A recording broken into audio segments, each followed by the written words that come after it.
বিসমিল্লাহ ইন্নাল হামদুলিল্লাহ নাহমাদুহু ওয়া নাস্তাইনুহু ওয়া নাস্তাগফিরুহু ওয়া নাউযু বিল্লাহি মিন শুরুরি আনফুসিনা ওয়া মিন সাইয়্যাতি আমালিনা মাই ইয়াহদিল্লাহু ফালা মুদিল্লা লাহু ওয়া মাই ইউদ্লিল ফালা হাদিয়া লাহু ওয়া আশহাদু আল্লা ইলাহা ইল্লাল্লাহু ওয়াহদাহু লা শারীকা লাহু ওয়া আশহাদু আন্না মুহাম্মাদান আবদুহু ওয়া রাসূলুহু আম্মা বা'দ ফা ইন্না খায়রাল হাদিসি কিতাবুল্লাহ ওয়া খায়রাল হাদী হাদী মুহাম্মাদিন সাল্লাল্লাহু আলাইহি ওয়াসাল্লাম ওয়া শাররুল উমুরি মুহদাসাতুহা ওয়া কুল্লু মুহদাসাতিন বিদআ ওয়া কুল্লু বিদআতিন দালালা ওয়া কুল্লু দালালাতিন ফিন-নার। আসসালামু আলাইকুম ওয়া রাহমাতুল্লাহি ওয়া বারাকাতুহু। আমরা গতদিন যেখানে শেষ করছি সেখান থেকে ইনশাআল্লাহ শুরু করতেছি। বইটার নাম জানেন সবাই, religious extremism in the lifes of contemporary Muslims, বা সমকালীন মুসলিমদের জীবনে ধর্মীয় চরমপন্থা। বইটার নাম 21-22 বছর আগে বইটা পাবলিশড, সেপ্টেম্বর 11 অনেক আগেই পাবলিশ বইটা। এটা সবসময় বলি এই জন্য যে সেপ্টেম্বর 11 পরবর্তী লেখালেখি বা দুনিয়ার যে কি বলবো হয়েছে আপনার পরিবেশ প্রতিবেশ, সেটার সেটার রেফারেন্সের একটা কিছু লেখা আর তার আগে লেখার ভিতরে তফাৎ আছে। সেটা এমন একটা ঘটনা ঘটছে যেটাকে কেউ কোন পাশে কোন সাইডের মানুষ সেটা না, কিন্তু প্রত্যেকটা জিনিসের উপর সেটা এফেক্ট থাকবে। তারপরে আছে না কতগুলো টার্নিং পয়েন্ট বলে, এগুলোকে বলে টার্নিং পয়েন্ট অফ হিস্ট্রি, মানে হিস্ট্রির মোড় বলে। এই মোড়ের পরে এরকম হয়ে যায়, এই মোড়ের পরে এরকম হয়ে যায়, এরকম একটা মোড়। যেমন আমাদের জীবনে ধরেন স্বাধীনতা সংগ্রামটা হলো একটা টার্নিং পয়েন্ট আমাদের দেশের মোড়, মানে জীবনে বা দেশের পরবর্তী 50-100 ইয়ার্স টু কাম এটার একটা এফেক্ট থাকবে, বা আরো বেশি, আরো সুদূর প্রসারী। সেপ্টেম্বর 11 ওয়ার্ল্ড হিস্ট্রিতে এরকম একটা দিন ছিল যে মানে আর আসলে মডার্ন ওয়ার্ল্ডে আমি আর মনেই করতে পারি এটার সাথে তুলনা করে যে পার্ল হারবারের এইটা ঘটনাটা, যে পার্ল হারবারে জাপানিজরা আপনার সাজায় রাখা রণতরী গুলা সব ধ্বংস করে দিয়েছিল, অনেক আমেরিকান মারা গেছিল বা নানা কারণে এটার সাথে কম্পেয়ার করে। একটা হচ্ছে যে ঘটনাটা এরকমই হয়েছে, মানে অবিশ্বাস্য মনে হয়েছে যে আমেরিকাকে কেউ এরকম করতে পারে। আর 2 নম্বর হচ্ছে যে দুইটা ঘটনাই বলা হয় যে অ্যাডমিনিস্ট্রেশন জানতো যে ইট ইজ কামিং, কিন্তু তারা আটকায় নেই। আর সব কনস্পিরেসি থিওরি আমরা বাদও দেই, আমি সব কনস্পিরেসি থিওরি গুলো বিশ্বাস করি না। আমি মনে করি এটা আরবরাই করছে, এটা আল কায়দাই করছে, এবং হয়তো কারো ফাঁদে পুড়ে করতে পারে, সেটা অন্য জিনিস। মানে অন্যরা তাদেরকে এটা ফ্যাসিলিটেট করছে, তারা যদি ফাঁদে পা দেয় এবং এটা করে এবং তারপরে এফেক্ট গুলা, সেটা ডিফারেন্ট জিনিস। কিন্তু আরবরা করছে এবং আল কায়দা করছে, এটা আমি বিশ্বাস করি। কিন্তু অ্যাট দ্য সেম টাইম আমি এটাও বিশ্বাস করি যে তাদের অ্যাডমিনের কেউ জানতো যে ইট ওয়াজ কামিং, তারা আটকায় নেই। ঠিক যেভাবে পার্ল হারবার তারা জানতো যে এটা আসতেছে, কিন্তু তারা আটকায় নেই যাতে তারা সেকেন্ড ওয়ার্ল্ড ওয়ারে ঢুকতে পারে, বা বুঝছেন না, একটা পার্টি হইতে পারে। তাদের সাথে তো আসলে তখন জার্মানি বা এসের কোন যুদ্ধ ছিল না, মানে ইংল্যান্ডের সাথে যে সেন্সে যুদ্ধ ছিল বা অন্যদের সাথে যুদ্ধ ছিল, তারা কোনো পার্টি ছিল না ওই যুদ্ধ। তারা জাস্ট একটা মানে কি বলবো, মানে মোরাল নৈতিক সাপোর্ট পাই। কিন্তু অন্যরা চাচ্ছিল, স্পেশালি ইহুদিরা চাচ্ছিল যে তারা যেন অ্যাক্টিভলি ঢুকে এটার ভিতরে যুদ্ধতে। সেই জন্য এই পার্ল হারবার এটা মানে যা জেনেও তারা আটকায় নেই যে এটা একটা ছুতা হবে, যে টু গো ইনটু ওয়ার। অনেকেই মনে করেন যে সেপ্টেম্বর 11 এটা সত্যি কথা, সেপ্টেম্বর 11 ছুতা হয়েছে, to go into Iraq, to go into যেখানে তারা গেছে ঢুকছে আর কি, মানে এটা তাহলে ছুতা হয়েছে। বাট এটা হয়তো কিছু মানুষ জানতো যারা এটাকে আটকায় নেই, কিন্তু সবাই যায় না তারা এটা করাইছে। এটা আমি মনে করি করাইছে থার্ড পার্টি। কোনো অলওয়েজ দেখা যায় যে এইসব জিনিসগুলো করাই হলো থার্ড পার্টি, যাদের ইন্টারেস্টে সবচেয়ে বেশি থাকে। যেমন ফার্স্ট ওয়ার্ল্ড ওয়ারের কথা আপনি জানেন যে একজন বিশপকে মারানকে মানে হত্যা করার কি কেন্দ্র করে কিন্তু ফার্স্ট ওয়ার্ল্ড ওয়ার শুরু হয়, এবং সেটাতে যে মারছে বলে মনে হয়েছে, মানে ধরেন আমি আপনার বাসায় একটা ডাকাতি করলাম, কথার কথা কইরা আমি আপনার বাসার ভিতরে ঢুকলাম কাদা আলা জুতা নিয়ে, আর জুতাটা পইরা ওই কাদার ছাপ নিয়ে ওনার বাসা পর্যন্ত গিয়ে আর ছাপ নাই, তারপর আমি জুতাটা হাতে নিয়ে বাড়ি চলে গেছি। নেক্সট ডে কেসটা কি হবে, যে আপনার বাড়িতে উনি ডাকাতি কইরা বাসায় গিয়ে ঢুকছে, এরকম হবে না দেখতে মনে হয় না? এইরকম একটা কেস ফার্স্ট ওয়ার্ল্ড ওয়ারে হয়েছে আর কি, যার পরে যুদ্ধ লেগে গেল, দুনিয়ার যুদ্ধ লেগে গেল। কিন্তু আসলে লাগাইছে যারা, তারা একদমই থার্ড পার্টি ছিল। এইখানে সেম হইতে পারে। চল আমরা এসে যাই ওই দিন আমরা যেখানে শেষ করছিলাম। আমরা পড়তেছিলাম যে আপনার মক্কা এরা মদিনার এরা বলে একটা কথা আছে, মক্কার জীবন, মক্কার জিন্দেগি চলতেছে। আমরা সেটার পড়ছি গতদিন যে মক্কার এবং মদিনার পিরিয়ডকে আলাদা করার উইজডম না, মানে ওইখান থেকে আমরা কি বেনিফিট পাইতে পারি সেটা আমরা দেখছি। যেমন মক্কার সূরাগুলা, মদিনার সূরাগুলা, বা দাওয়াতি কাজের জন্য মানে পলিসিগুলা বা এগুলা। কিন্তু লেজিসলেশন বা আইন কানুনের ব্যাপারে আমরা স্টেপ বাই স্টেপ করার কোনো স্কোপ নাই, এটা আমরা গতদিন পড়লাম। এটা একবারে এখন আমাদের জন্য একবারে এটা আসবে ফুল, মানে ধরেন মদ আর স্টেপ বাই স্টেপ হারাম হবে না, সুদ আর স্টেপ বাই স্টেপ হারাম হবে না, হ্যাঁ, কিন্তু এবং শরিয়া কমপ্লিট কিন্তু আপনার একটা অবস্থা যেটা ক্লোজ টু মক্কার অবস্থা যদি হয় এখন আবার ওই অবস্থা, এই অবস্থার জন্য কি করবেন এটাও এই কমপ্লিট শরিয়া আপনাকে বলে দিবে, এটা আমরা দেখছিলাম গতদিন। আর এইসব ব্যাপারে একটা জিনিস আমরা ভুলে যাই, গতদিন বলছি কিনা মনে নেই, অন্য কয়েকটা জায়গায় কয়েকদিন ঘুরে বেড়াইছি, তো কাকে কি বলছি মনে নেই, সবসময় মনে থাকে না। তো আরেকটা যেটা বলি যে যখনই আপনি শরিয়াকে ইনকমপ্লিট মনে করবেন অথবা আপনার জন্য কিছু যোগ বিয়োগ গুণভাগ করার আছে মনে করবেন, তখন কিন্তু আপনি অত্যন্ত বড় একটা ক্রাইম করতেছেন, যেটা মানে এই দেশের বাংলাদেশের 90% মানুষ বোঝে না। বাংলাদেশ যেহেতু বেদাত অনেক বেশি বা এই বেশি উটকো ইবাদত আর কি, যেমন ধরেন 40-4 দিন মিলাদ ইত্যাদি বেশি। কন্টেম্পোরারি মুসলিম এখন কি বলতেছেন যে some contemporary Muslims followed this premise of the laws being related to Meccan or Medinan era. যারা এক্সট্রিমিস্ট, যারা চরমপন্থী, তারা এই সুবিধার জন্য, কারণ তারা কিছু কথা বলে এমন একটা মেস করছে, কথা বলে কি মানে এই সোসাইটিতে থাকতেছে, বাংলাদেশের সোসাইটিতে, অথচ বাংলাদেশের সাধারণ মানুষকে কাফের জ্ঞান করতেছে, তখন তার উপায় নাই এরকম ফ্যালাসিয়াস জিনিসে যাওয়া ছাড়া। যখনই আপনার ভিতর কন্ট্রাডিকশন আসবে, ধরেন আপনার যেটা ফেসবুকের কথাই বলতেছি, একটু আগে যেটা আলাপ করতেছিলাম, আপনি মানে প্রতিনিয়ত যারা মুসলিম প্র্যাকটিসে মুসলিম যারা ফেসবুক বা ইন্টারনেট ইউজ করেন বা ওইরকম ইন্টেলিজেন্স যাদের আছে, তারা কিন্তু প্রতিনিয়ত তাদের ভিতরে কিন্তু একটা মানে নিজের ভিতরে একটা যুদ্ধ চলে না, কতটুকু করবার কতটুকু করবো না, কতটুকু রাখবার কতটুকু রাখবো না, বুঝছেন না? কিন্তু ধরেন যদি জিনিসটি না থাকতো তাহলে আপনার এই পেরেশানটা তো থাকতো না।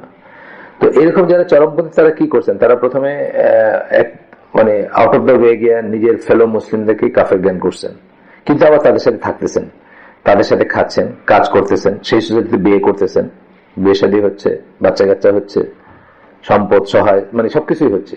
তখন কি করে তাদেরকে অনেক রকমের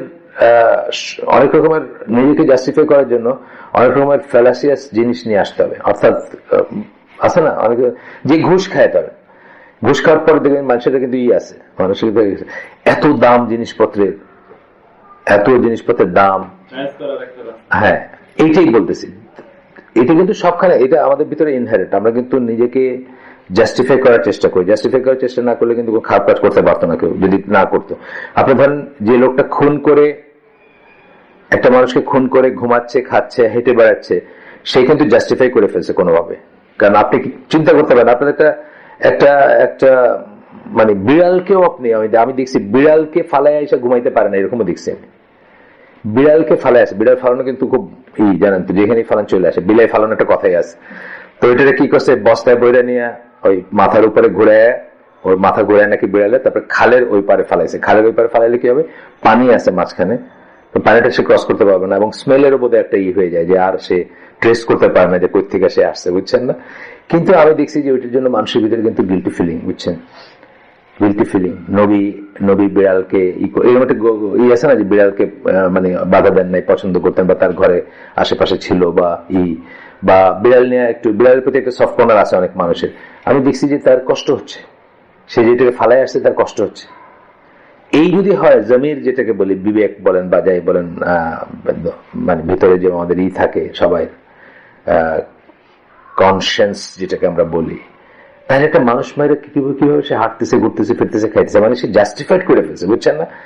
সে এটাকে মানে একটা ভ্যালিড রিজন দাঁড় করে ফেলছে যে এই কারণে আমি মারছি, সুতরাং আর কিছু না।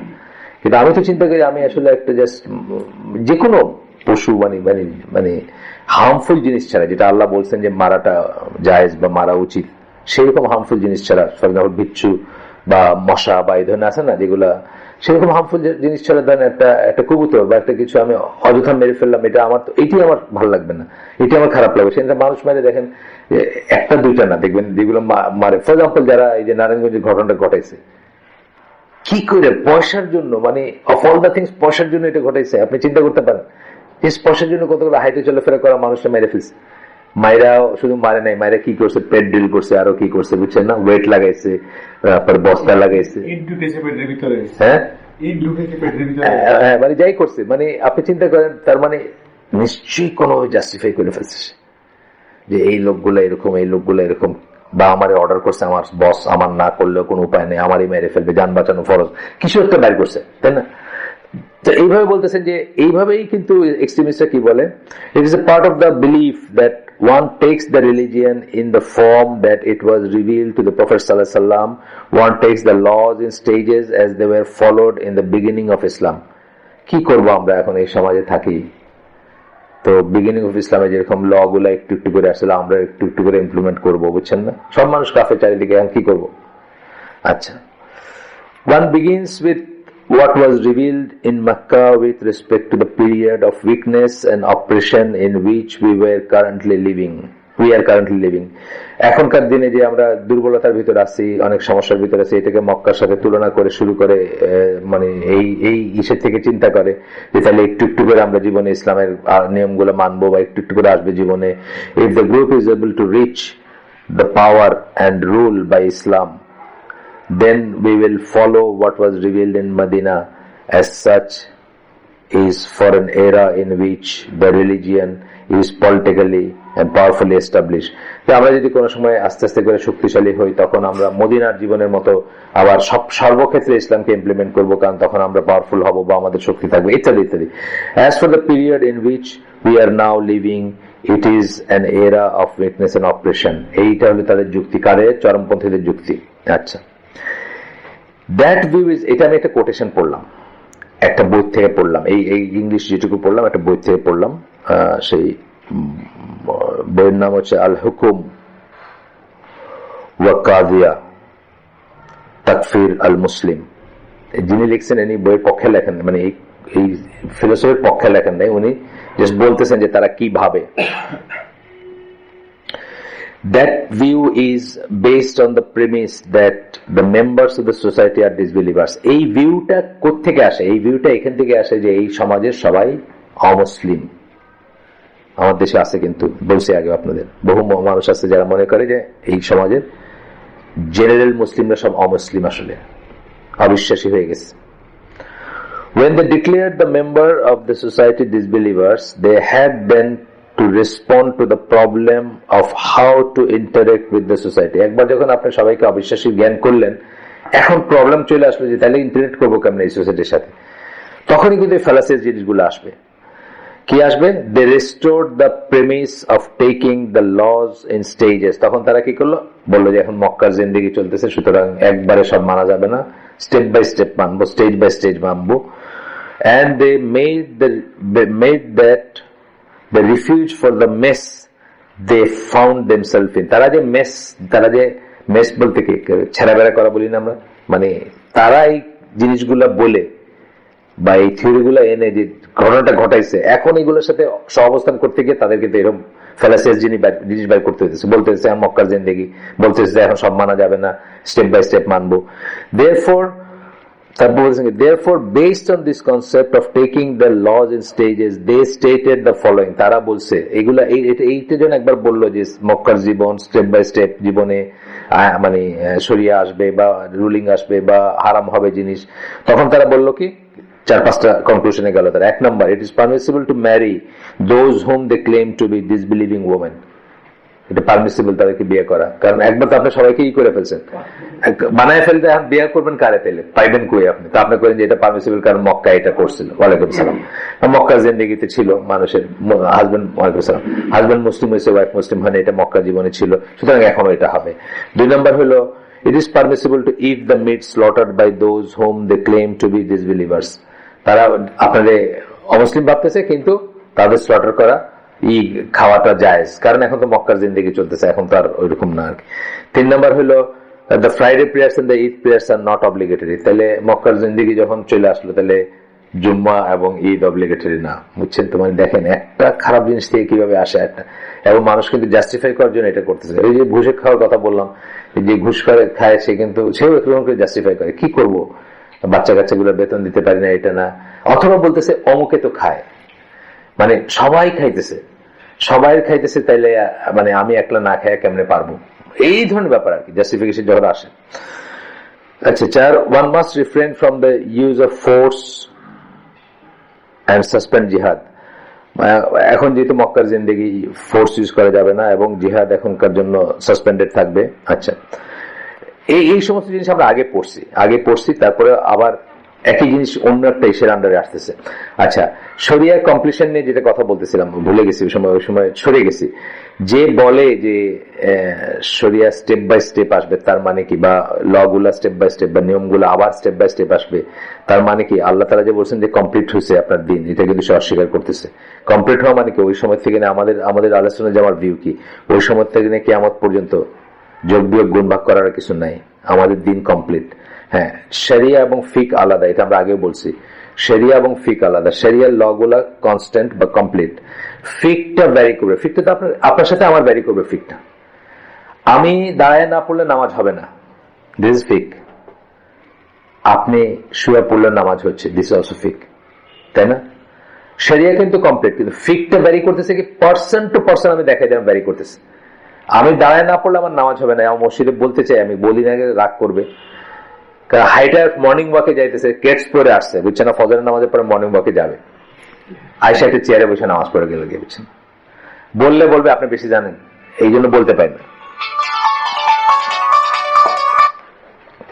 হ্যাঁ, ধরো একটু তো শেষের দিকে চলে গেছে এলাকা, ঠিক আছে। তো আমি চেষ্টা করছি বলতে একজনকে এইখানে, তারপরে দেখলাম যে হারমার মানে এখন ঝগড়াঝাটি লাগলে খামাখা, আমি খুব নিরীহ মানুষ, মসজিদে চুপচাপ যাই আসি, নামাজ পড়ি, আমি আর কালার হয়ে যাবো, বুঝছেন, দুইটা কথা যাওয়া শুনতো আর কোনদিন শুনবে না। বলার চেষ্টা করছি, পিটিশু নিয়ে আসছে, পিটিশু একদম মানে ভালো দামি পিটিশু, যে সকালে হাঁটতে যাবে, হাইটেও আসছে, আমার চেয়ে জোরেই হেঁটে আসছে, আর সেটা চেয়ার নিয়ে বসে গেল। এখন ঠিক আছে, হইতে পারে যে একটা সেজদার পজিশনে বা একটা রুকুর পজিশনে তার কোমরে ধরে, সেখানে করবে না, এটাই নিয়ম। কিন্তু আমি যেটা বলতেছিলাম আবার পয়েন্টে যাই, যে শরিয়া কমপ্লিট, কিন্তু ফিক পার্সন টু পার্সনই ভ্যারি করতে পারে, প্লেস টু প্লেস ভ্যারি করতে পারে, সময় থেকে সময় ভ্যারি করতে পারে না? সময় থেকে সময়, যখন ইংল্যান্ডে রোজা রাখতেছে, আপনি তখন খাইতেছেন, সময় থেকে সময় ভ্যারি করতেছে, বা জায়গার থেকে জায়গায়, স্পেস থেকে স্পেস ভ্যারি করতেছে, তাই না? তো এটা যাই হোক, এটা অন্য ব্যাপার। তো এখানে যে আমরা অলরেডি এগুলা বলছি, তারপরে বলতেছেন যে the view that the laws must go through their respective stages can be refuted by noting that such is not one of the sources of the Sharia as was noted, nor is it one of the ways of deriving laws from their evidences. এটা উসুল ফিকের কোন ইস্যুর ভিতর পড়ে না যে আর stage by stage করবো। By উসুল ফিক কি আমরা বলছিলাম, যে নীতির উপর বেস করে আইন প্রণীত হয় সেটাকে আমরা উসুল ফিক বলি। আইন প্রণয়নের কতগুলো নীতি আছে আমরা যেমন বলছিলাম, যেমন ধরেন রাসূল সাল্লাল্লাহু আলাইহি ওয়াসাল্লামের লাইফের নবুয়তের আগের কি ঘটছে, কি বলছেন, এটা কোনো ধর্তব্য না, এটা কোনো রেফারেন্স না উসুল ফিকে। এরকম যে কতগুলোই আছে। Even if one were to accept the proposition that we must apply the laws according to their stages, and that such is a principle for deriving the laws during times of weakness and what occurred in Meccan era, it would not apply to the current era because the two eras are different in the following ways. যদি আমরা ধরেও নেই যে আপনার stage ফিকে মানে কি বলে শরিয়া স্টেপ বাই স্টেপ অ্যাপ্লাই করতে হবে, বা এটা ধরে নিলেও আমরা এটা অ্যাপ্লাই করতে পারবো না, এই জন্য যে আমরা মক্কান স্টেজে নাই, মানে আমরা মক্কার জীবনে আছি, এই কথাটা বলা যাবে না।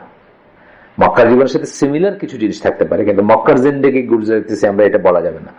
কেন এইবার বলতেছেন, কেন বলা যাবে না সেটা বলতেছেন। এক নম্বর হচ্ছে মক্কার ওয়াজ এ জাহিলি সোসাইটি, মানে রিয়েল সেন্সে জাহিলি, মানে কোরআন পূর্বক সোসাইটি কিন্তু মক্কারটা।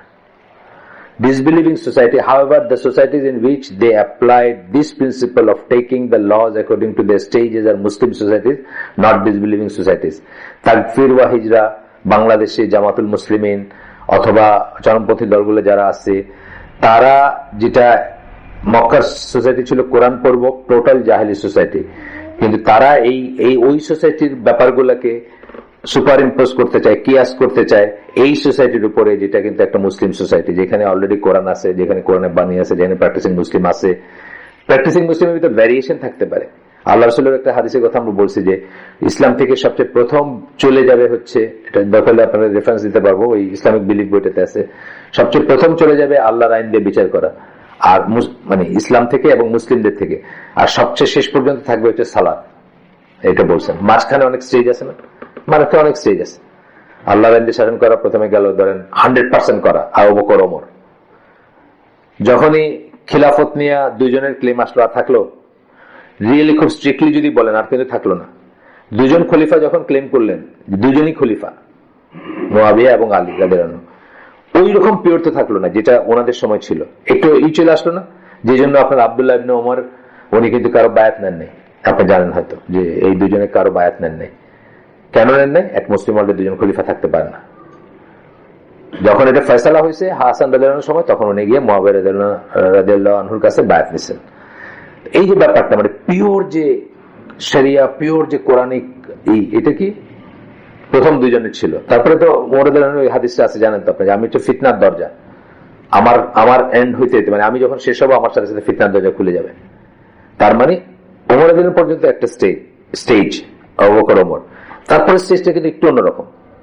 তারপরে আমরা বললাম যে হয়তো শরিয়া দিয়ে চলছে পৃথিবী তখনও, কিন্তু এরপরে অনেকবার এরকম হয়েছে না যে ধরেন পুরাটা যদি এক ধরি আমি, যে একদম আল্লাহর মতো করে সবকিছু চলবে, যদি এক ধরি, কখনো 0.7, কখনো 0.8, কখনো 0.5, কখনো 0.2, কখনো 0.1, কখনো 0.0 সামথিং, এইভাবে হয়েছে না। তার মানে এইরকম স্টেজগুলো আসবে এবং যাবে, কিন্তু আমাদের এটা বলার স্কোপ নাই যে আমরা মক্কার জিন্দেগি যাপন করতেছি, কারণ ওইরকম পিওর জাহেলি সোসাইটি হবে না বা হওয়ার কথা না। আচ্ছা, এরপরে কি 2 নম্বর পয়েন্ট হচ্ছে, the weakness that existed during the Meccan era prevented the Muslim from fulfilling the individual acts of obedience and worship. মক্কার জিন্দেগি যে দুর্বলতা ছিল, সেই দুর্বলতা মানুষ তার নিজের ইবাদত গুলা এবং নিজের গুলো করতে পারত না, করার স্কোপ ছিল না। Even the public recital of Quran was difficult, খোলাখুলি ভাবে কোরআনও তারা পড়তে পারত না তখনকার দিনে। Those types of situation do not exist in the societies wherein the contemporary extremist applied, যেমন আমাদের দেশে যদি অ্যাপ্লাই করতে চায় এইসব এক্সট্রিমিস্ট কথা বা এক্সট্রিমিস্টদের মতবাদ যে আমরা এখন মক্কার জীবনে আছি, আমরা তো ওপেনলি কোরআন রিসাইট করতে পারি, আমরা ওপেনলি আজান দিতে পারি, আমরা ওপেনলি নামাজ পড়তে পারি, অস্বীকার করার উপায় নেই, অস্বীকার করার কোনো উপায় নেই। মেবি আপনি অন্য কাজগুলো করতে পারতেছেন না, অন্য কাজগুলো তো আমরা পড়ছি এখানে, যে একে একে ছেড়ে দিবেন, আপনি বেসিকে চলে যাবেন, আপনার দাওয়াত দিতে কেউ বলে নাই। দাওয়াত দিতে কেউ বলেন মানে কি, এই সিচুয়েশনে দাওয়াত দিতে কেউ বলেন, আমরা পড়ছি না যে আপনি কি করবেন, প্রথমে সোসাইটি ছেড়ে আপনার ক্লোজ সার্কেলের ভিতরে চলে আসবেন, আমভাবে মানুষকে দিনের দিকে ডাকবেন না। এটাও যদি না পারেন, আপনার ফ্যামিলির ভিতরে আপনি কনফাইন করে ফেলবেন নিজেকে। এটাও হইতে পারে যে ফ্যামিলিও আপনাকে টলারেট করবে না, তখন আপনি একা করবেন, একা চলে যাবেন কোথাও। এই স্টেজগুলোও কিন্তু আমরা এই করছি, কিন্তু তারপরেও কিন্তু এটা ওইটার সাথে কম্পারেবল না, বুঝছেন না? ওইটার সাথে কম্পারেবল, আমাদের দেশ কোনোভাবেই ওইটার সাথে কম্পারেবল না। মক্কার সাথে কম্পারেবল নাকি? মক্কার জিন্দেগি কিছুতেই না। হ্যাঁ, এটা ইসলাম দ্বারা শাসিত দেশ না, এটা ঠিক আছে, ইসলাম দ্বারা শাসিত দেশ। আমি তো বললাম আপনাদের যে প্রথম 4 খলিফার পরে আর ওমর বিন আব্দুল আজিজ, এই পিরিয়ডটা ছাড়া তো কেউ কখনো ক্লেম করে না যে দুনিয়া মানে 100% ইসলাম দিয়ে শাসিত, কেউ ক্লেম করে না, আমি তো করে না কেউ। এখনকার সৌদি আরবও করে না কেউ, তারাও করে না, তারা নিজেরাও করে না, কিন্তু তারা বলে যে শরিয়া আমাদের ল, অন্তত অফিসিয়ালি বলে বা স্বীকার করে যে শরিয়া আমাদের ল, যাই হোক, বা শরিয়া দিয়ে আমরা বিচার করবো, হুদুদ পানিশমেন্ট গুলো আছে অ্যাটলিস্ট আর কি। তো গেল, those types of situation এখন এক্সিস্ট করে না। যেটাকে এক্সট্রিমিস্ট যেখানে অ্যাপ্লাই করতে চায়, সেটা সৌদি আরবের সোসাইটি হোক, সেটা বাংলাদেশ সোসাইটি, পাকিস্তান সোসাইটি হোক, এক্সট্রিমিস্ট ছড়াই সেটা আছে। ইজিপ্টের সোসাইটি পারেন, আমরা যাদের কথা বারবার পড়তেছি, তারা আমাদের এই বইতে বারবার যাদের কথা আসছে, তাদের কথা তাকফির বা হিজরার কথা আসছে। ইজিপ্টের সোসাইটি সেরকম না। ইজিপ্টে আপনি দেখবেন মানে আজান বলেন, কোরআন রিসাইটেন তো মানে দুনিয়ার মানে আমার ছেলে কবেদিন বলছে, পানের দোকানদারও মানে যে রিসাইট করবে আপনি শুনে অবাক হয়ে যাবেন। মানে ইজিপ্টের মানুষদের প্যাশন কিন্তু এটা, মানে এই একটা অংশ হিপস করবে এবং সুন্দর করে কোরআন রিসাইট করবে, এটা কিন্তু ওদের একটা আবেগ, প্যাশন। যারা ইজিপ্টে গেছে তারা কিন্তু বলছে আমাকে, বা আপনি একটা বই আছে আমার কাছে, এসেনশিয়ালস অফ কোরআন, আমি বইটার নাম এই মুহূর্তে মনে করতে পারতেছি না। বইয়ের পিছনে আবার একটা সিডিও দেওয়া ছিল, বইটা অ্যাপ্রোচিং দ্য কোরআন হইতে পারে, আমি শিওর না। তো ওই বইটাতে উনি কাফের যিনি লিখছেন, উনি বলতেছেন, এক্সপিরিয়েন্স বলতেছেন যে খুব ক্রাউডেড একটা দিনে পাবলিক বাসে উঠছে আর কি, কোথাও যাবে, ধরেন পাবলিক বাস বলতে আমি কি বলবো, মানে এই গ্রিনল্যান্ড ফিনল্যান্ড না, ধরেন আছে না, নর্মাল বাস আছে না, হ্যাঁ 6 নম্বর বাসে উঠছে ধরেন, কিন্তু 6 নম্বর বাসটা ধরেন ঢাকার থেকে টাঙ্গাইল যাবে আর কি, ওইরকম বাসও তো নিশ্চয়ই আছে, মানে 6 নম্বর বাস, কিন্তু 6 নম্বর বাসে পীরজঙ্গি মাজার থেকে গুলশান 2 না, ঢাকার থেকে টাঙ্গাইল যাবে, উঠছে কেউ মেও চিল্লা চিল্লি, এর গায়ে ও পালা গাইছে, এই করতেছে, বুঝছেন না, যা হয় আর কি। শরীরের বসা একটু আমাদের মতোই ক্রাউডেড, কিন্তু কায়রো দেখেন আপনি একদম কিন্তু মনে হবে যে ঢাকার চাচাতো ভাই আর কি জায়গাটা, মানে একেবারেই আমাদের মতো বস্তি আছে, এটা আছে, ক্রাউড, চিল্লা চিল্লি, ঝগড়া ঝাঁটি সবকিছু আছে। তো উনি বলতেছে যে উনি অবজার্ভ করতেছে আর কি, যে উনিও বসছে বাসে, হঠাৎ নাকি ড্রাইভার একটা কোরআনের রিসাইটেশন ছেড়ে দিল। প্রথম কথা হলো কোরআন রিসাইট করলে তো কথা বলা যাবে না, কথা বলা চিল্লা চিল্লি। উনি বলে যে উইদিন 5 মিনিটস পুরোটা বাস কোয়াইট হয়ে গেল, কার বিরুদ্ধে কারো অভিযোগ নাই। কোথেকে জানি মনে হলো যে ট্র্যাঙ্কুইলিটি নেই আসলো বাসের ভিতরে, বাস আস্তে আস্তে চলতে শুরু করলো। এইটা তারাও অবজার্ভ করছে, বুঝছেন। আমি বলতেছি যে ইজিপ্টের কথা বলতেছি, যে ইজিপ্টে কিন্তু অনেক খারাপ জিনিস আছে। ইজিপ্টে জানেন তো, মানে ওই মিডল ইস্টের ব্যাংকক আর কি, সোজা কথা, মিডল ইস্টের ব্যাংকক ছিল ইজিপ্ট। যাদের এই যে আরবদের যাদের পয়সা আছে তারা মৌজ করতে যাইতো আর কি, কায়রোতে 22 হ্যাঁ, কিন্তু এট দ্য সেম টাইম কিন্তু এইগুলো আছে। সুতরাং আপনি ইজিপ্টকে একটা নন মুসলিম সোসাইটি বলতে পারবেন না, বা একটা ডিসবিলিভার বলতে পারবেন না। ইজিপ্টের বেলায় আপনি মক্কার জিন্দেগির অ্যাপ্লাই করতে পারবেন না, বিকজ আপনারা ওপেনলি আজান পড়তেছে, বিশাল বিশাল জামাত হচ্ছে, কোরআন রিসাইটেশন তাদের প্যাশন, জোরে জোরে কোরআন পড়তেছে, মানে এটা কোন ব্যাপারই না। যাই হোক, এরপরেরটা আমরা পড়তেছি, খুব ইম্পর্টেন্ট চ্যাপ্টার। এটা নিয়ে আমাকে অনেকেই অনেক হালাকায় প্রশ্ন করছেন। Extremism by forbidding employment in government positions. যারা এক্সট্রিমিস্ট, মানে যারা চরমপন্থী বা যারা তাকফিরি অথবা যারা তারা গভর্নমেন্ট পজিশনে চাকরিটাকে নিজেরটা তো হারাম মনে করেনি, অন্য যে করে তারাই মনে করেন। আপনাদের গল্প বলছি যে এক ডিসির ওয়াইফ, তাকে ছেড়া বছরের পর বছর আলাদা থাকতেছেন, তার মেয়েকে, এইখানে মোহাম্মদপুর কোথায় যান, তার এই বেশ বছর 10 আগের কথা, তার মেয়েকে একটা নাবালিকা মেয়ে বলতে পারে, নাবালিকা ওই সেন্সে না, মানে আন্ডার এজ মেয়ে আর কি, 12-13 বছরের মেয়েকে একজনের ওই দলের একজনের সাথে বিয়া দিয়া উনি, মানে ওই দলে মানে ওই পন্থী আর কি, কারোর সাথে বিয়া দিয়ে উনি ভাবতেছেন যে উনি মাহরামি করছেন আর কি, এই অবস্থা আমার ওয়াইফের সাথে দেখা।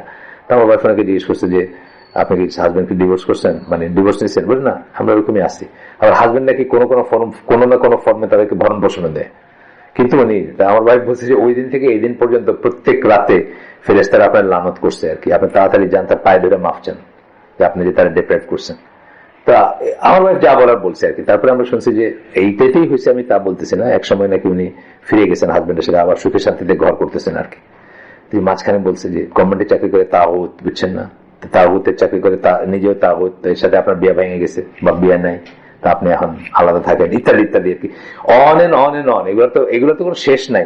আলী রাদিয়াল্লাহু লাইফটা পড়লেই দেখবেন যে আপনি এটা করেন নাইলে কিন্তু এটা না, আপনি এটা করেন নাইলে কিন্তু এটা। উনি সবকটা মানছে, মানার পরে বলে স্টিল আপনি কাফের। আপনি বলেন যে আপনি কাফের এবং আপনি আবার ইসলামে আসবেন, তওবা করেন, কইলে আবার মুসলমান হন, মানে শেষ পর্যন্ত মেরিয়ে ফেলল। উনি কিন্তু ওদেরকে অনেক ছাড় দিয়েছেন, আপনি হিস্ট্রি পড়লে দেখবেন উনি কিন্তু চাইছেন যে রক্তারক্তি না হোক, অনেক ছাড় দিয়েছেন। তারা যেটা বলছে যে আপনি এটা করেন, তাহলে এটা করেন, তাহলে এটা করেন, উনি কিন্তু 2-3টে জিনিস ওদেরকে শুনছেন। কিন্তু তারপরে তারা আলটিমেটলি যেটা বললে যে উনি কাফির এবং ওনাকে স্বীকার করতে হবে উনি কাফের এবং ওনাকে তওবা করে আবার মুসলমান হইতে হবে, মানে এইটা ছাড়া আর মুক্তি নাই ওনার, বুঝছেন না। সেটা আর উনি রাজি হন নাই, কারণ উনি নিজেকে সেটা মনে করেন নাই। সেই জিনিসের ধরেই মানে তাকে করা হলো। এই এক্সট্রিমিস্ট গ্রুপগুলোর এটাও দেখবেন আপনি যে অন এন্ড অন চলতে থাকে। কিন্তু শেষ পর্যন্ত হলো যে বলছিলেন, সাইফুল্লাহ একটা গল্প বলছিলেন, আপনাদের বলছিলাম কেন যায় না, মজার গল্প একটা, যে আরব দেশে ওই কাউকে দাওয়াত দিলে, যদি দাওয়াত দেয় আপনাকে, তো একটা সম্মান দেখানোর ব্যাপার হচ্ছে যে আপনার স্যান্ডেলটাকে বহির্মুখী করে রাখবে আর কি, যাতে আপনি দাওয়াত খাওয়ার পরে বাইরে হয়ে যখন যাবেন সরাসরি স্যান্ডেলে পা গলাইতে পারেন। এই কষ্ট আপনার করতে হবে না যে জয়িকা আবার স্যান্ডেলটা ঢুকছেন, তো স্যান্ডেলটা এদিকে দিয়ে ঘরে। কিন্তু যারা দাওয়াত দিচ্ছে আপনাকে, তারা স্যান্ডেলটাকে বহির্মুখী করে রেডি করে রাখবে যাতে পাটা গলায় বাইরে যেতে পারেন, বুঝছেন। তো এক লোক দাওয়াত খেয়ে বাইরে একদিন কি বলি না, এরা তবা হয়ে গেছে, এরা শেষ, মানে বলতেছে কেন কি হয়েছে, বলে আমার দাওয়াত দিছিল। বলে হ্যাঁ দাওয়াত দিছিল, ভালো কথা, খাইলাম। তা আমি তো আলেম, মানে যার কথা বলছে আমি তো আলেম, কিন্তু আলেম মানে কি, নায়েবে রসুল, রসুলের প্রতিনিধি, রসুলের প্রতিনিধি যারা সম্মান করে না তারা কি, মানে ইত্যাদি করে উনি বলতেছেন যে এরা ইসলাম থেকে বাইরে গেছে। কি করছে, জুতাটারে ঘুরে রাখে নাই, বুঝছেন তো।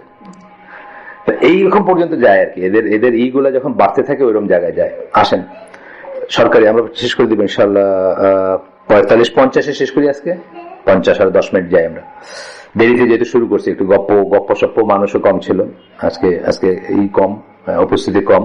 খেলাধুলা আছে নাই কোনো নেই না, মানে এমনি জিজ্ঞেস করলাম, উপস্থিতি কমের রিজন থাকে অনেক সময় আমাদের এখানে, অবশ্য ওইটা ফ্যাক্টর না, বাট এটা হয় অনেকখানে ফ্যাক্টর। আচ্ছা আসেন, what is the ruling concerning taking government position for a ruler who is an evildoer, a wrongdoing oppressor or a disbeliever? মানে তিনটাই বললেন, জালিমুন, ফাসিকুন, কাফেরুন, তিনটাই বললেন। যদি হয় তার আন্ডারে একটা চাকরি নেওয়ার ব্যাপারে রুলিং, এটা ইম্পর্টেন্ট, কিন্তু এটা নিয়ে অনেকে রক্তক্ষরণ হয়, স্পেশালি যারা মানে ফোর্সেসে আছেন তাদের অনেকের আমি দেখছি যে রক্তক্ষরণ হয়। আবার এইখানে একটা যুক্তি দেওয়া হয়েছে, যেটা আমার এক দিনী ভাই উনি দিছিলেন, যে আমি যদি চলে যাই চাকরিটা ছেড়ে, আমার এই জায়গাটা পূরণ হবে কাকে দিয়ে? এটা কিন্তু ইম্পর্টেন্ট জিনিস। মানে ধরেন আমি পুলিশের অথবা আর্মির অথবা অন্য জায়গার, অন্য যে কোনো একটা ফোর্সেস বা যে কোনো একটা ইম্পর্টেন্ট জায়গার একটা বড় পদ মানে আছে আমার। এখন আমি যদি পলিসি মেকিং লেভেলে না, আমি যদি হারাম কিছু না করে আমার জীবন চালাতে পারি, হারাম কিছু মানে তাদের ওবে করতে গিয়ে, যে কোনো সরকারকে ওবে করতে গিয়ে কোনো একটা খারাপ জিনিস যদি আমাকে না করতে হয়, এরকম যদি সিচুয়েশনে আমি না থাকি, মানুষ মারতে হবে ধরেন, এরকম কিছু করলাম না আমি, তাহলে আমি যেখানে আসি সেখানে থেকে তো আমি দুইটা ভালো কথা কাউকে বলতে পারতেছি। বা মানুষের দ্বারা আমি পাসপোর্ট অফিসে আসি, কিন্তু আমি নামাজ পড়ি, আমি অনেস্ট, আমি পাসপোর্ট অফিসটাকে একেবারে এমন ভাবে ব্যবস্থা করছি যে এখানে আর কোনো ঘুষের কোনো ব্যাপারই নেই ধরেন। কিন্তু আমি যে সরকারের আন্ডারে চাকরি করতেছি এই সরকার পারফেক্ট না, বা এই সরকারই না, ইসলামী সরকার না। এখন কি আমি চলে যাব? আমি চলে গেলে তো আমার জায়গাটা রিপ্লেস করবে কে? পসিবলি একজন ঘুষখোর, পসিবলি একজন নামাজ না পড়া মানুষ, পসিবলি একজন একদম অন্যরকম মানুষ। এইটা কিন্তু একটা কনসিডারেশন, এটা কিন্তু মনে রাখতে হবে। এখানে হার্ম বেনিফিট দেখবেন আপনি। এখন এটা করতে গিয়ে যদি আপনি শেষ হয়ে যান, আপনারই কিছু না থাকে, আপনার ইমান নিয়ে টানাটানি হয়, অফকোর্স আপনি করবেন না, সেটা অন্য জিনিস। কিন্তু যদি তা না হয়, তাহলে আমরা দেখবো যে লাইনটা হচ্ছে এরকম যে আপনার সেখানে থাকা উচিত, আপনার ছাড়া উচিত না, এটাই দেখবো আমরা। As for the ruler who is an evildoer, evildoer মানে ফাসিক, খারাপ কাজ করে কিন্তু কাফের না, অবিশ্বাসী না। The scholars and judges of the Muslims from the time of the early scholars and afterwards continue to take judicial posts under those who are not acting righteously. একদম শুরু থেকে না এই পর্যন্ত দেখা গেছে যে রুলারটা হয়তো রাইটিয়াস না, সালেহীন না, সালেহিনদের একজন না, বা আমিলুস সালে যারা আমরা বলি তা না, কিন্তু তারপরেও তার আন্ডারে কোর্ট বা জাজ বা অন্যরকম ইসের চাকরি তারা নিয়ে থাকছেন, judicial post under those who are acting not acting righteously. আবার উল্টাটাও আছে, ইমাম আবু হানিফা নেন নাই, বা আহমদ বিন হাম্বল খুব স্ট্রিক্ট ছিলেন, এটা আছে, এটা তাকওয়া, কিন্তু শরিয়া না। আচ্ছা, তাকওয়া শরিয়ার ভিতর তফাৎ আছে। একটা হচ্ছে তাকওয়া, আপনি অতিরিক্ত তাকওয়া করতে গিয়ে আপনি একটা জায়েজ বা সেমি জায়েজ জিনিসকে আপনি ত্যাগ করলেন, এটা করতে পারেন না। ধরেন আপনি বাজারে রুটি খান না, ফাইন, আপনি নিজে খান না, বাজারে রুটি কি আছে জানি না, এর ভিতরে শুনছি এটা হয় ওইটা হয়, খাইলেন না, ফাইন, তো আপনি আমাকে না করতে পারবেন না, বা আমাকে বলতে পারবেন না হ্যাঁ আপনি খাইতেছেন, এটা বলতে পারবেন না, কারণ শরিয়া আমাকে অ্যালাউ করে এটা খাইতে। একটা মুসলিম দেশে আমি থাকতেছি, আমি যে কোনো দোকান থেকে একটা রুটি বা বিস্কুট খাইতে পারি, আমার দিক করার কোন দরকার নেই। মুসলিম দেশে থাকতেছি যখন, সরকারের উপর পড়বে এটা, বা যারা অ্যাডমিনে আছে তাদের উপর পড়বে। যাই হোক, এখন আসেন, if they were not to take such posts, the laws of the Sharia would be voided in practice. যদি তা না করতেন তাহলে over the period of time শরিয়ার ল আর থাকতো না দুনিয়াতে, ভ্যানিশ করে যেত, যাও আছে তাও থাকতো না। এইটাই হচ্ছে পয়েন্ট, যে সৌদি মনার্ক বা সৌদি মনার্কি বা সৌদি অ্যাডমিনিস্ট্রেশনকে 100% অথবা 50% পারফেক্ট না মনে করেও বড় বড় স্কলাররা তাদের জাজের পোস্ট নিছেন। যেমন ধরেন একজন বাকার আবু জায়েদ, যার কথা আমরা বলি প্রায়, এই যে এটিকেট অফ সিকিং নলেজ বইটা যিনি লিখছেন, উনি যাচ্ছিলেন। এখন ধরেন মদিনার মসজিদে যে সালাল বুদায় বা বাদিরও বলে, কেউ কেউ বুদায়েরও বলে, যাই হোক, উনি কিন্তু মদিনার জাজ, খুবই খুবই উচ্চ দিন শিক্ষিত মানুষ। আর কেন নিছেন? যে একজন তাকওয়ালা লোক ওইখানে বসা 100 টাইমস বেটার দেন একজন সেকুলার পন্থী লোক ওইখানে বসা, বুঝছেন? সে তো আল্লাহকে ভয় করে বিচার করবে। এটা ওনারাও বুঝতেছেন, এটা তাদের বাচ্চারাও বুঝতেছে, রাজা বাচ্চারা বুঝতেছে। তারা নিজেরা কি চরিত্র সেটা অন্য কথা, কিন্তু তারা এটা বুঝতেছে যে এই লোকগুলা বেস্ট, এবং তারা এটা মেনে নিছে, তারা এটা এগ্রি করছে। এই সৌদি আরবে আপনার লিঙ্কন সিং থেকে ব্যারিস্টারি পাস করছেন, এটা কোনো যোগ্যতা না সৌদি আরবে জাজ হওয়ার জন্য, কিন্তু আপনার শরিয়ায় পিএইচডি, হ্যাঁ এটা একটা যোগ্যতা আপনার ওখানে জাজ হওয়ার জন্য।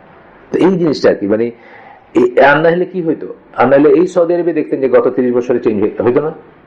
ধরেন আপনি যদি এটা না নিতেন, আর যদি শেষ লিঙ্কন সিনের লোকদের এনে বসাইতো সৌদি আরবের জুডিশিয়াল সিস্টেমে, যদি ধরেন কথার কথা, তাহলে কি দেখতেন যে এখন যা আছে তার কিছুই নেই। আপনার সৌদি আরবের জাজমেন্ট সম্বন্ধে বলছি না যে জেনারেল লেভেলে আপনার আমার লেভেলে জাস্টিস পাওয়া কোনো ব্যাপার না, এবং ইনশাল্লাহ এখানে কোনো ই নেই।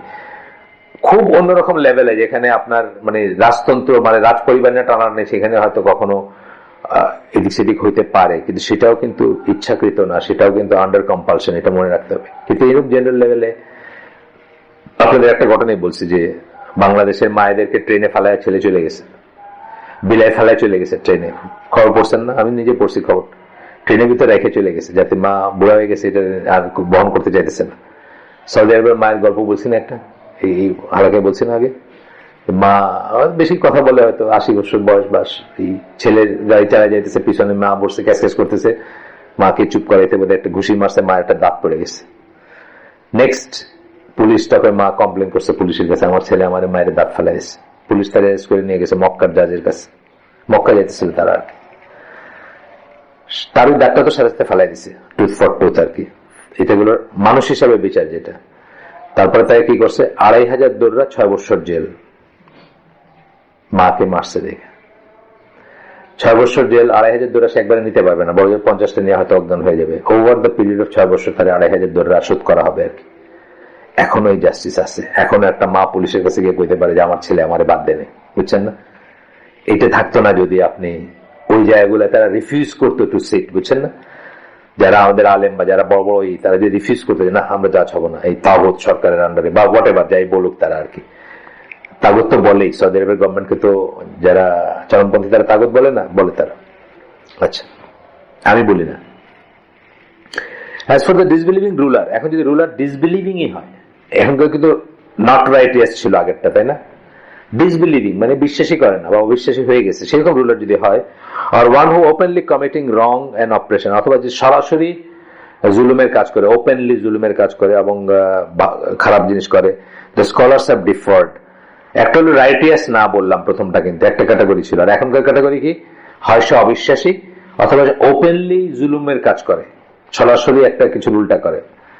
ধরেন দুবাইতে ডিউটি ফ্রি শপে মদ পাওয়া যায়, এটা ওপেন জুলুম না, এটা তো লুকা ছাপা কিছু না। রুলার আছে না এখানে, রুলার সাইন করছে না, এটা দুবাই রুলার সাইন করছে না, তার অনুমতি ছাড়া তো হয় না এটা।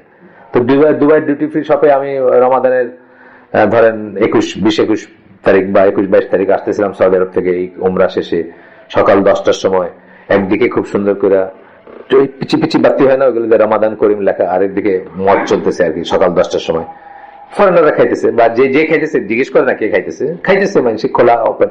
এটা কে সাইন করছে? এটা তো কোনো না কোনো সাইন করছে, কোন না কোনো কি বলে হ্যাঁ কোন অথরিটি সাইন করছে। এখন সেটা ওপেনলি রং করতেছে। এর বেলায় কি হবে? আপনার ঘুম পাচ্ছে আমি বুঝতেছি, রাতে যাচ্ছেন কালকে কোথায় ওয়াজে গেছিলেন? কোথায়? ওই যে ওইটাকে আব্দুল রাবিন সৈয়দ কালকে ছিল, 2 দিন না, আজকেও আছে। আচ্ছা, কটা থেকে শুরু হয়, কটা শেষ হয়? রাত 3টা। এটা কি ইসলামিক কিনা আমার একটা সন্দেহ আছে। এই যে রাত্রে যে আমরা না, এই যে রাত জেগে যে ওয়াজ, এটা তো আমি সুন্নায় কোথাও পাইনি, কখনো পাইনি। হ্যাঁ, কিন্তু এটা হলো মানে বাংলাদেশি সুন্নাহ আর কি।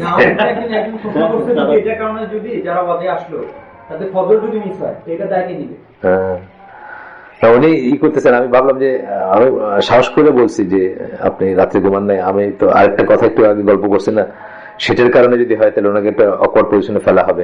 তারপরে আমার মনে হচ্ছে যে না, ওয়াজও হইতে পারে, তো ওয়াজেই ছিলেন উনি। ঠিক আছে, আমাদের অবশ্য সিলেটে যেটা হলো রফিকুল ইসলাম মাদানী, আমরা শেষ করলাম হলো 11টায়। 11টা আমার মনে বেশি, আমি অনেক দিকে খালি তাকাইতেছিলাম, কারণ পরদিন আমার জার্নি ছিল। কিন্তু মাইন্ডসে জমে গেছে, উনিও জমে গেছে, প্রশ্ন উত্তর এটা সেটা 11টায় শেষ হয়েছে।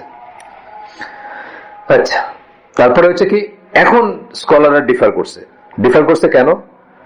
এখন তো একটু একটু অন্যরকম একটা সিচুয়েশন আসলে আমি শেষ করে দিব না, কটা 50 হয়েছে? আচ্ছা, আর আর একটু এক সেকেন্ড, এক সেকেন্ড না, মানে একটা লাইন বা দুইটা লাইন অ্যাজ ফার ডিফার করছেন ওনারা। এখানে দুইটা লাইন নিয়ে থাকেন স্কলাররা, এই দুইটা লাইন পড়ে আমরা শেষ করে দেবো, ডিটেলসে যাব না। প্রথম লাইনটাকে ফার্স্ট অপিনিয়ন হচ্ছে, it is allowed to take such a position as long as the deeds the person is performing in following that ruler are just and correct. আপনার রোলটা জাস্ট এন্ড কারেক্ট, আপনি যা করতেছেন। অর্থাৎ এর একটা প্রসঙ্গ আসছিল, ধরেন 10-12 বছর আগে কোথাও র্যাবের চাকরি নিয়ে একজন প্রশ্ন করছিলেন যে ওনাকে, উনি জুনিয়র অফিসার আর কি, বা যাই হোক, ওনাকে একটা ক্রস ফায়ার করতে বলা হচ্ছে, এটা করা জায়েজ হবে কিনা যদি এরকম হয়। তো তখন এরকম একটা জেনারেল প্রশ্ন, আমি ভুলে গেছি কাকে, আমাদেরই আলেমদের কাউকে জিজ্ঞেস করছেন। তখন উনি বলছেন, ও এই প্রসঙ্গ, এটাকে করে নিয়ে, এটা সূত্র ধরে জিজ্ঞেস করছে যে এরকম চাকরি করা জায়েজ হবে কিনা। তখন উনি বলছেন, হ্যাঁ জায়েজ হবে, যতক্ষণ আপনি যে কাজটা করতেছেন সেটা হারাম না, সেটা নিষিদ্ধ না। এখন আপনাকে যদি বলে যে মারতে হবে একে, আর সেই মারাটা যদি মানে ইসলামিক শরীয়ত মতে জায়েজ না হয়, এই কাজটা আপনি করলে সেই চাকরি আপনার জায়েজ হবে না, বা সেই সময় আপনার উচিত ইস্তফা দেওয়া। কিন্তু তাছাড়া আপনি জাস্ট ওই বাহিনীর একটা অংশ হওয়াটা না জায়েজ বলার কিছু নেই, যতক্ষণ আপনার ইন্ডিভিজুয়াল কাজটা হারাম না। তা আমাদের দেশে যারা আছে, ধরেন আর্মিতে আছে বা এয়ারফোর্সে আছে বা অন্য জায়গায় আছে, তাদের ধরেন হয়তো 1%-এরও কোনো ওইরকম কাজ করতে হয় না, বুঝছেন না ব্যাপারটা? কোন একটা বিশেষ সেকশনের সেগমেন্টের করতে হতে পারে, বা করছেন বা করতেছেন, সেটা অন্য জিনিস। কিন্তু আমাদের ফোর্সেস যেগুলো, মানে আর্ম ফোর্সেস স্পেশালি, তাদের ভিতরে কিন্তু এরকম করার বাধ্যবাধকতা নাই, বা এরকমই আসে না। তাদেরকে পুলিশের বা অন্যান্য লেভেলে যেগুলো আছে, পুলিশের হোক বা আপনার র্যাবের হোক বা অন্যান্য, সেখানে তারা বুঝবেন ইন্ডিভিজুয়ালি যে এই কথাটা আসবে যে ফার্স্ট অপিনিয়ন যেটা, it is allowed to take such a position as long as the deeds the person is performing in following that ruler are just and correct. যদি তার কাজগুলো জাস্ট হয় এবং কারেক্ট হয়, তাহলে এটা অ্যালাউড।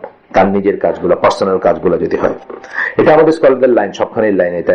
এমনকি এই আপনার আব্দুল জাহাঙ্গীর ভাই, সাইফুল্লাহ ভাই, আমাদের যারা আলেম যারা, তাদের সবারই এটা লাইন, যে নিজস্ব কাজটা যদি হারাম না হয়, অর্থাৎ এই কাজটা যদি খারাপ না হয়, তাহলে উনি করতে পারেন। এখন ধরেন কথার কথা, আপনাকে হঠাৎ করে পর্যটনের অবকাশ হোটেলের ম্যানেজার বানায় দিল, আছে না একটা অবকাশ হোটেল, মঠের দিকে আছে না রেস্টুরেন্ট, ওখানে আপনি পর্যটনে চাকরি করতেছিলেন এতদিন, কোনো সমস্যা হয়নি, আপনি পর্যটনের উন্নত ছিলেন, হঠাৎ করে আপনার অবকাশের ম্যানেজার বানিয়ে দিলেন। অবকাশে কি হয়? মদ বিক্রি হয়। এই আর আপনার জায়েজ থাকলো না কাজটা। আমি একটা উদাহরণ দিলাম, জাস্ট ডেইলি লাইফের একটা উদাহরণ দিলাম আর কি। আমি এই ফার্স্ট অপিনিয়নে শেষ করে দিলাম, আমি পরের দিন ইনশাল্লাহ বাকিটা করবো। সুবহানাকাল্লাহুম্মা ওয়া বিহামদিকা আশহাদু আল্লা ইলাহা ইল্লা আনতা আস্তাগফিরুকা ওয়া আতুবু ইলাইক। আমরা যা শুনলাম তার ভিতরে যদি ভালো কিছু শুনে থাকি, সমস্ত প্রশংসা আল্লাহর, আর খারাপ কিছু বা অনিষ্টকর কিছু শুনলে সমস্ত ব্যর্থতা আমার, এবং এটা শয়তানের তরফ থেকে। আল্লাহ আমাদেরকে তৌফিক দেন যা শুনলাম তা পালন করার, মানার এবং এর বেনিফিটটুকু নেওয়ার। আসসালামু আলাইকুম ওয়া রাহমাতুল্লাহি ওয়া বারাকাতুহু।